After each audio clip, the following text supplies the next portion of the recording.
BCN ಟಿವಿಗೆ ಸ್ವಾಗತ.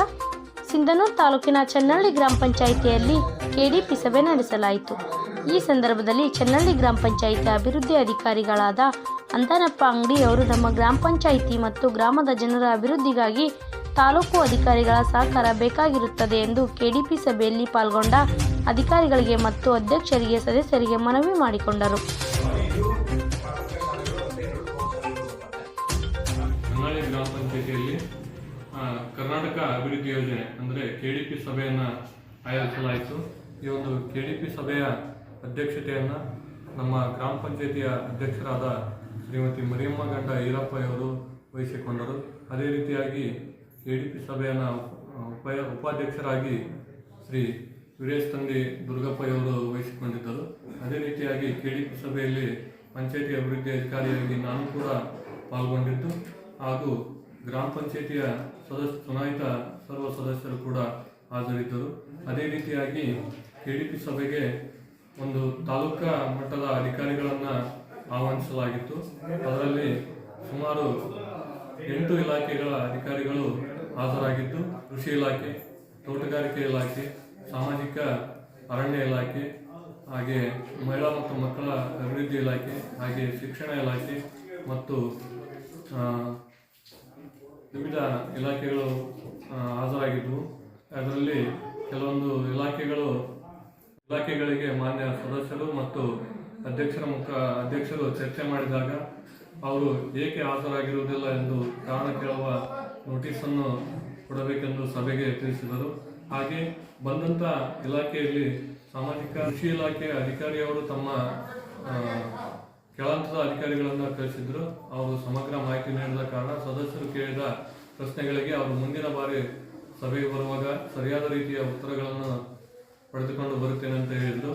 ಅರಣ್ಯ ಇಲಾಖೆಯವರು ಕೇಳಿದಾಗ ಅರಣ್ಯ ಇಲಾಖೆ ಒಂದು ಮಾವಿನಮಡುಗು ಗ್ರಾಮದಿಂದ ಚನ್ನಹಳ್ಳಿಯವರೆಗೂ ರಸ್ತೆ ನಡತೋಪು, ಅದೇ ರೀತಿಯಾಗಿ ರೌಡ್ಪಿನ್ನರಿಂದ ಮಾವಿನಮಡುಗು ಗ್ರಾಮದವರೆಗೂ ರಸ್ತೆ ನಡತೋಪುಗಳನ್ನು ಮಾಡಿದ್ದು, ಸದರಿ ನಡತೋಪುಗಳು ಸಮಗ್ರವಾಗಿ ಬೆಳೆಯುತ್ತಿವೆ, ಅವುಗಳಿಗೆ ನಾವು ಪ್ರೊಟೆಕ್ಷನ್ ಕೂಡ ಮಾಡಿದ್ದೇವೆ ಅಂತ ಹೇಳಿದರು.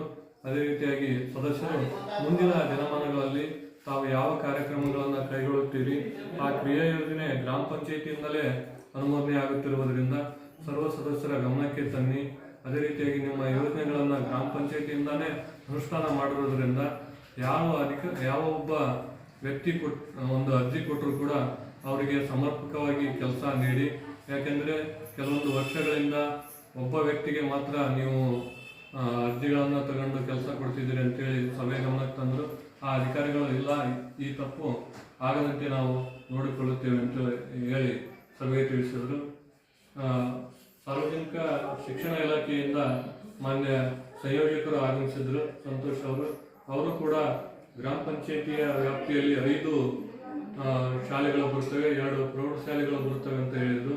ಪ್ರೌಢಶಾಲೆ ಮತ್ತು ಪ್ರಾಥಮಿಕ ಶಾಲೆಗಳಿಗೆ ಗ್ರಾಮ ಪಂಚಾಯಿತಿಯಿಂದ ಸರಿಯಾದ ರೀತಿಯಿಂದ ಎಲ್ಲ ಸೌಲಭ್ಯಗಳನ್ನು ಒದಗಿಸಿಕೊಟ್ಟಿದ್ದಾರೆ ಅಂತೇಳಿ ಅವರು ತುಂಬ ಹರ್ಷ ವ್ಯಕ್ತಪಡಿಸಿದ್ರು. ಈಗ ಪ್ರೆಸೆಂಟ್ ಈ ವರ್ಷದಲ್ಲಿ 2 ಶೌಚಾಲಯಗಳು, ಹೈಟೆಕ್ ಶೌಚಾಲಯಗಳು ಮುಗಿದಿದ್ದು, ಈಗ ಇನ್ನೂ ಒಂದು ರನ್ನಿಂಗ್ ಇದೆ. ನಮಗೆ ಬಹಳ ಅನುಕೂಲ ಆಗಿದೆ. ಶಾಲಾ ಸಂತಟ್ಟು ಮತ್ತು ತಡೆಗೋಡೆಗಳನ್ನು ನೀವು ಮಾಡಿಕೊಟ್ಟಿದ್ದೀರಾ, ಕುಡಿಯೋ ನೀರಿನ ಸೌಲಭ್ಯವನ್ನು ಕೊಟ್ಟಿದ್ದೀರಾ ಅಂತ ಹೇಳಿದ್ರು. ಹಾಗೆ ಸಿದ್ದರಾಮಪುರದ ಪ್ರಾಥಮಿಕ ಶಾಲೆಯಲ್ಲಿ 6 ಕೊಠಡಿಗಳು ಸುಮಾರು ದುರಸ್ತಿ ಇವೆ. ಅಲ್ಲಿ 250 ಮಕ್ಕಳು ವಿದ್ಯಾಭ್ಯಾಸ ಮಾಡುತ್ತಿದ್ದಾರೆ. ಅವರಿಗೆ ಸ್ವಲ್ಪ ತೊಂದರೆ ಆಗುತ್ತಿದೆ.